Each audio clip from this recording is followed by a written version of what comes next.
जवळपास 80 गुन्ह्यांचा हा मुद्देमाल आहे.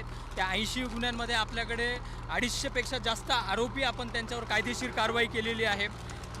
ही एक सिम्बॉलिक कारवाई आम्ही करत आहोत, जेणेकरून जनतेला जास्तीत जास्त याच्यामधून मेसेज जाईल की नायलॉन मांजा हा प्राण्यांसाठी मानवासाठी अतिशय घातक आहे. तो जीव घेणा देखील ठरू शकतो. तर आम्ही सर्वांना आवाहन करतो की कुणीही नायलॉन मांजाचा वापर करू नये. जर आम्हाला कुणी असं वापर करताना आढळून आलं तर त्यांच्यावर कडक कारवाई करण्यात येईल.